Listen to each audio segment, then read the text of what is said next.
I think there is nothing that beats learning hands-on from someone you can see physically. I've always learned online because what I'm doing is not what my school has offered me. One of the challenges is finding the right mentor. I'm a northerner, a woman, and married at that. So sometimes the mentors are men. So there is always this cultural belief or this cultural barrier that I'm not supposed to be seen with men. Yes. And it gets to people around you. Another thing is you're not supposed to be out there everywhere on the media, because why would you have to tell me, why would you have to interview this person yourself? Why would you have to be the one? Why would you have to show your face there? Yes, so there is that. So I want to be someone these girls look up to.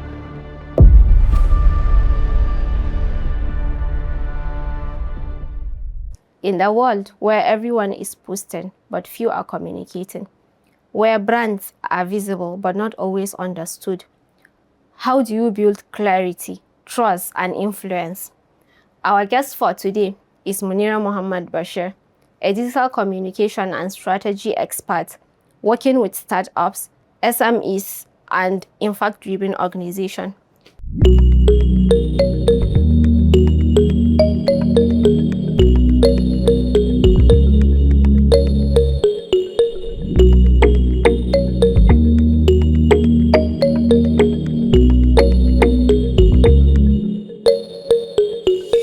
When you look at social media brands, what is the first thing you notice that most people don't? I think it's the consistency of messages, because most brands do not really identify the tone to message their audience or what class their brand, product, or service falls into. You know, in a world of communication, there are different tones to how you talk to your customer. To how you manage your product. Exactly. Your product could be luxury and you're communicating it to the common man. So for it to feel luxurious, there are certain messages that you have to keep out of whatever social media flyer that's going out there.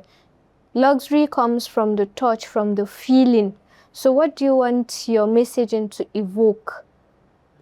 Are you trying to get the common man to buy your product or service?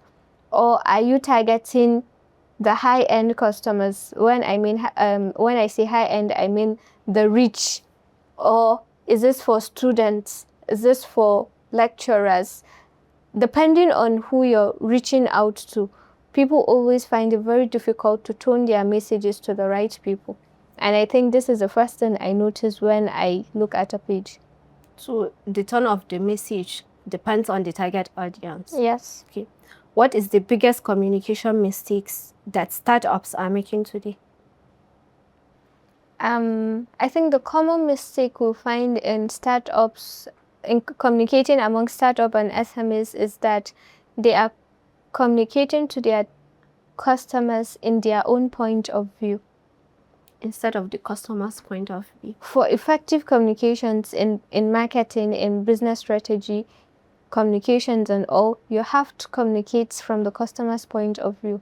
What is he benefiting from your service or your product?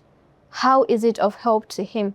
There's something we call pain points. So you have to communicate according to their pain points. Is this really worth their time? Is this worth their attention? You know, with social media, it's very difficult to get the attention of your target audience because of how low our attention span has become over the years. So your message has to make sure it's getting the right attention at the right time. You don't want it to come too late, you don't want it to come too early, and you want it to communicate to their pain points, how it's going to be of benefit to them, not you. So I think this is one of the most common mistakes brands make in communicating to their customers. Okay. Everyone wants to go viral these days. Is that even a thing? Virality is the icing of the cake. It comes after consistent efforts, after good strategies and dedication towards the right thing. But I think people are mistaking that for noise these days. people think noise is just becoming viral because they chase anything to be viral. So that's where I call it noise. You can be viral for the wrong reasons, which is going to be very bad for your brand, especially if you are intentional with what you want to do, the type of customers you're targeting. What you think it's viral might violate your customers' belief and all, and you don't want to do that, because in one way or the other you're going to cause harm to your business. I've seen brands, for instance, Chai with Soul or Raveled, how she's trim out brands she works with, because in the long run she wants to make sure that all of these brands have the same principles or borderline they do not cross. Because at the end of the day, if they are not performing in alignment to what she offers to her community, the aim is all defeated. So I think virality is just a price that comes after paying your due rights of dedication, your due rights of consistency over time. That's when you become viral. People genuinely love you and want to associate with your brand. But noise can be viral and it could harm your brand. Okay. Many people have the ideas, but they struggle with the execution. What do you think is the gap? Well, for ideas, we all know we could wake up at 3 a.m. and have random ideas to want to execute. So I feel it's discipline. It takes time and accountability. How well do you want to achieve that idea? How do you want to build it in the first place? Do you have the resources? Who's going to be accountable for developing that idea? There is something I learned from a mentor, which is SMART goals. So for your ideas to be concrete enough, you have to follow the SMART goals rule. That they have to be specific, they have to be measurable, they have to be adaptable, as the SMART acronym achievable or adaptable as the SMART acronym goes. So it's okay to have ideas, but do you have what it takes to execute them? So a lot of us have beautiful ideas out there, but we get missing or we get lost when there are no plan, no strategy to achieving those ideas. What does a strong digital strategy actually look like behind the scenes? It looks like chaos. It is you writing in this jotter and forgetting where you left the jotter. It is you having to write down all of these things in many different places. It could be sticky notes. It could be just in your notes, phone notes. It could be anywhere. But strategy is just identify what is really going to work in the benefit of my brand. What is going to benefit these people? Who are they really targeting? What's that message? So how do we entice them? What's the pain point of these customers? How do I make sure my brand is getting the audience it needs? So it's chaos. For me personally, I always make this mistake of writing in different jotters. I come out prepared to have my jotters for different purposes, but at the end of the day, I get it mixed up. Or I come out with one jotter and end up having different strategies for different brands, and it gets missing along the line. So that is why I say strategy for a lot of companies and startups is chaotic. It's a mess. Yes, it's overwhelming. Before you get the nitty-gritty details you need for your customers, it can take a toll on you for you to get that. But at the end of the day, I think it's worth it when you see those strategies are converting, because it's difficult, but once you hit the nail at the head, you'd see the reward. That's one good thing about it. How important is storytelling compared to product? Storytelling is very important. When I say very, I mean massive important, because you cannot sell without a story. People buy because of a story. I've also met someone I look up to who has treated marketing and communications. She owns 2 brands that have gone international. She is a Nigerian. And when she was telling me how she sells her perfumes, I was in awe, because tell me how you would mix the fragrance of what you think Gombe is.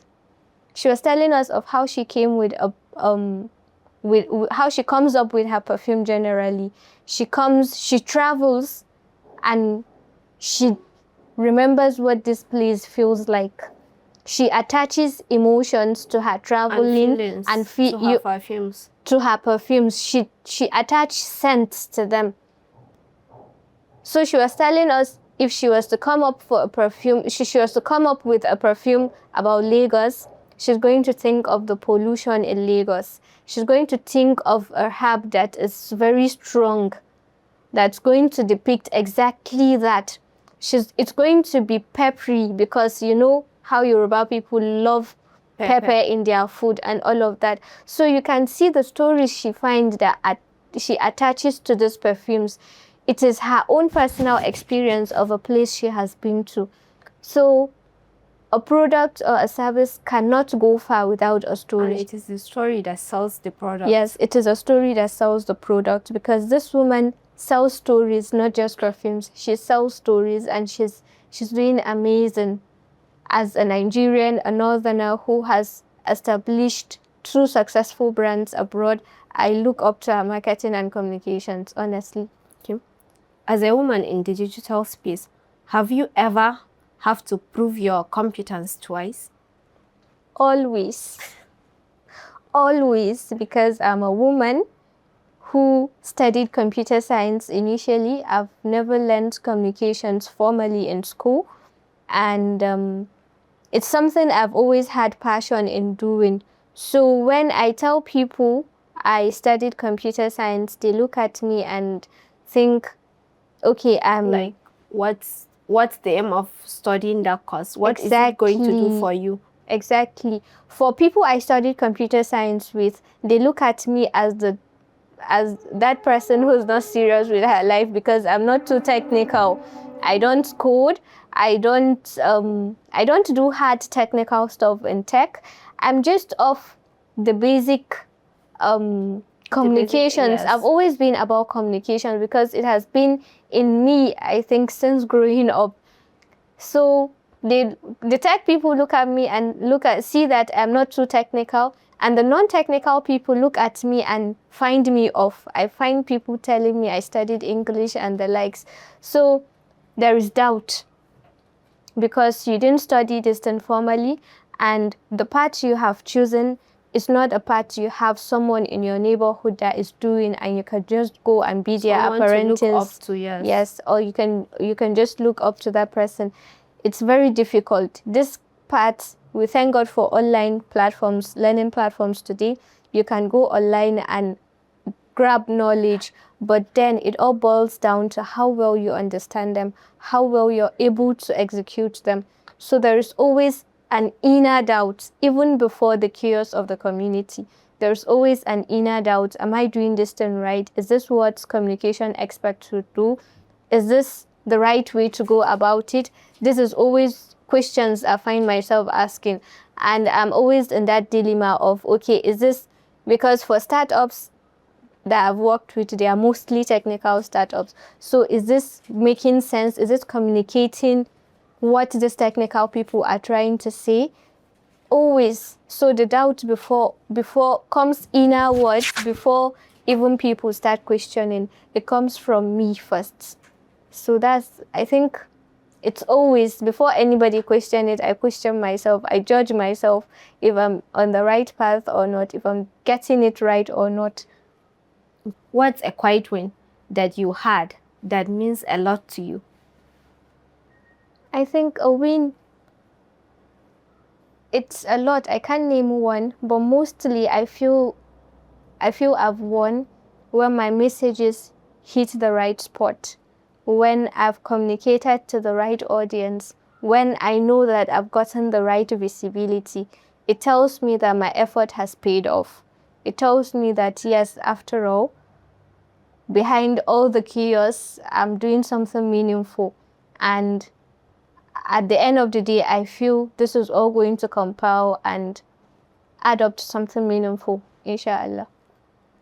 When do you realize that communication is your line?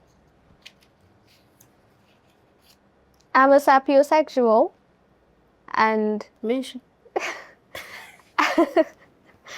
it means that I'm attracted to people, intellectual people.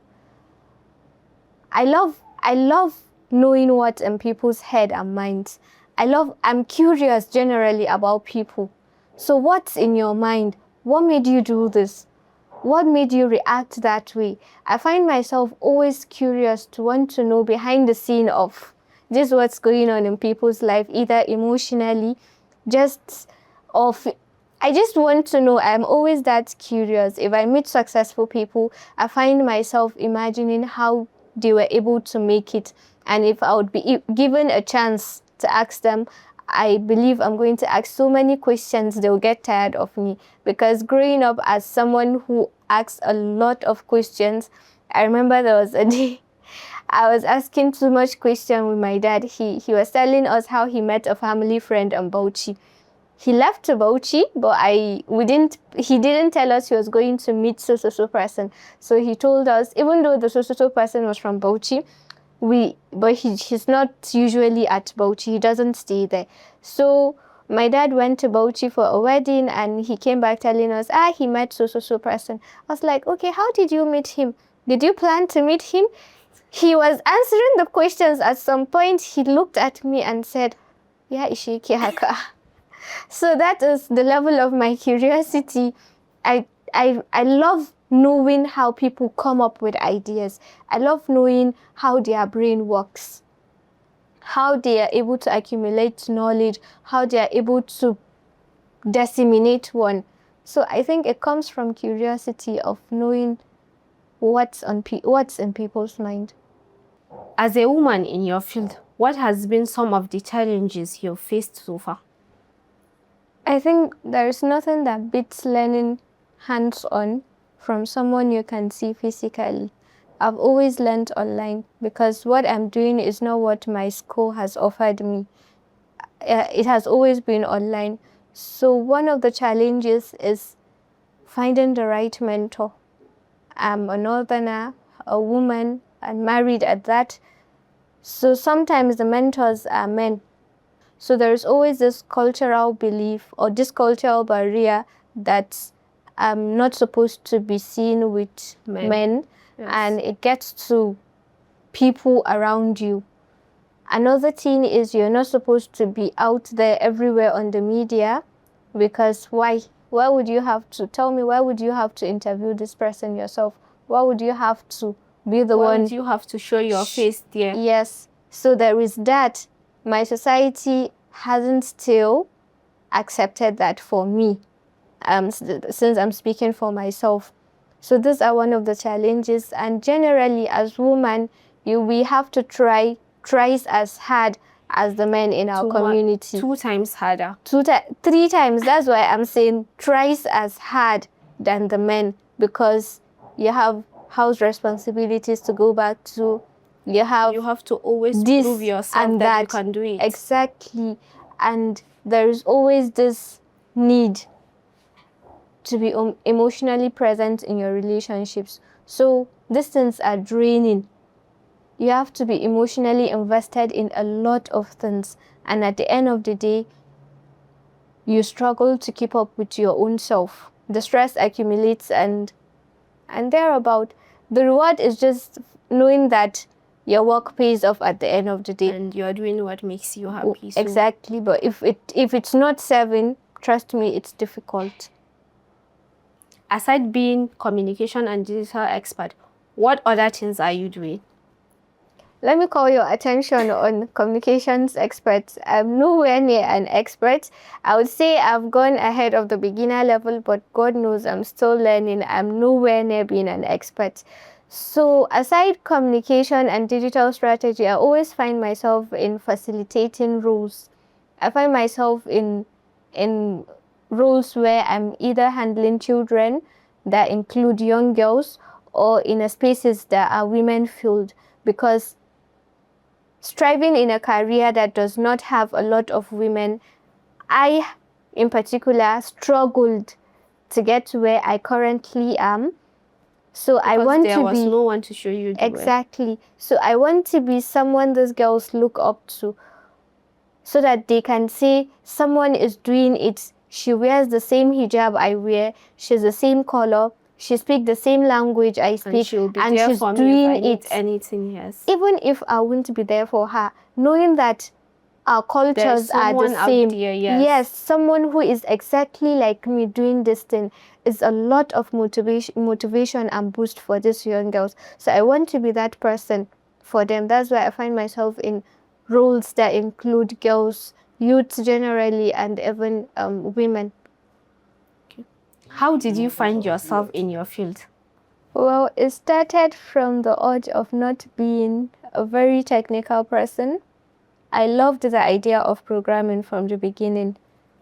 I started learning C++ from a diploma where I fell in love with the whole programming stuff. So on getting admission into 100 levels computer science, I was excited about the idea of coming to learn programming, but then... You want to be developing software. My friend, I met calculus. You met physics. You met mathematics. I met mathematics, and these honestly are courses I'm terrible at.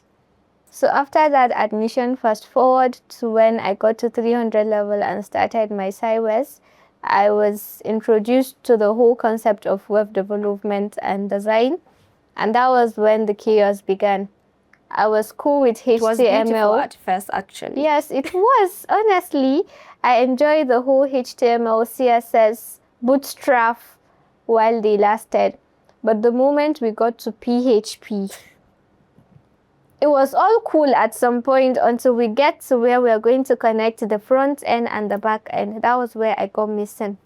And I started double thinking my choices. I started saying, am I sure this is the right field for me? Munirah, what have you gotten yourself into? I went to 400 level thinking of careers. I think that was where we both know we cannot do programming. Yes.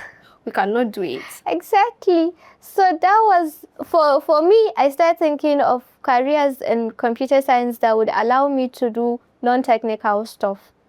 After graduation, not that I didn't love to program or solve problems that are related to programming. It's something I would love till tomorrow. But then it's one thing to love it and it's one thing to be doing it. Yes. So when after graduation, I figured I could not keep up my practice of web design and development. I could no longer. First, I had issues with gadgets. My computer broke down immediately after graduation. Luckily enough for me, I lost my final year project and a lot of other things. So it was almost like starting afresh for me.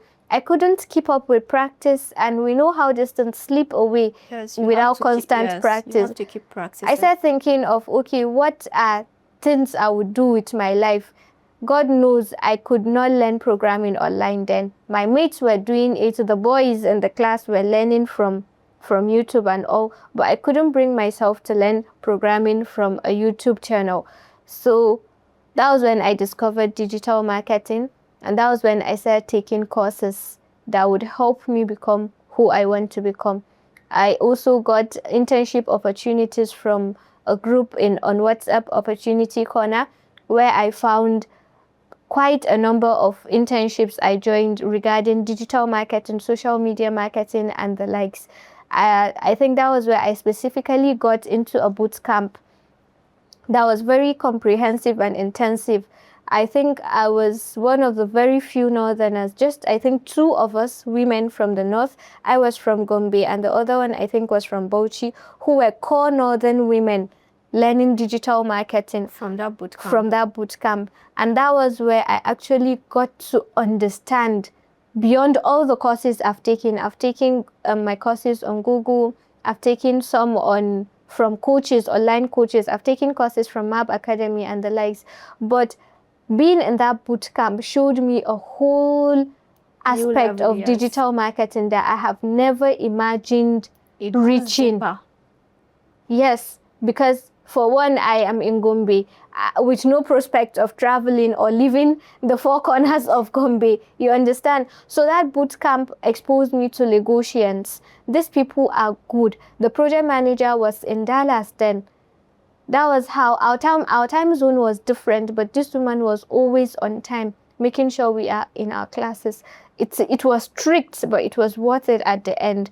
These people were executing projects with real life brands, and they bring these people to talk to us on this boot camp. It was purely online, but then I met people from MTN. I met people managing the digital communications of brands like the brands we know, MTN, Nivea, Glow, Etisalat, all these popular brands. They brought in people from First Bank with their digital marketing gig, what they wanted to achieve from this, from what they wanted to achieve with digital marketing.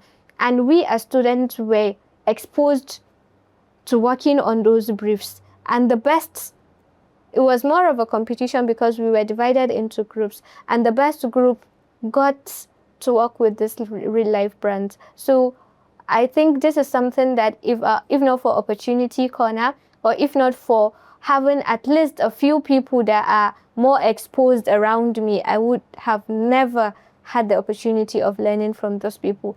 And I've been dreaming of going to Lagos since then, because this is where the real job is. This is where the real value happens. And the real value happens. This is where your job converts more, and this is where you're going to get mentors to put you on the right track. Any word of advice for youth, especially women looking to venture into your field? I would say for now, the internet surface, because there are a lot of resources compared to when I started. There was no ChatGPT when I started, so it was just me surfing the internet and all of that. But now there are a lot of resources, free resources out there. You just need to know what you want to achieve. Because for me, the moment I decided, okay, now this is what I'm going to do, trust me, the resources came. Sometimes I even lost count of how many internships I've been to. At some point, I had to tell myself, okay, this is enough. I no longer want this, because the options were now too much for me to decide. So just decide what you want. Have clarity on what you want to achieve, and the rest happens naturally. Visibility may get attention, but clarity builds legacy. Thank you so much, Munirah, for sharing your mind, your experience, and your soft words with us today. I am Munirah Muhammad-Bashir. See you next time. Bye.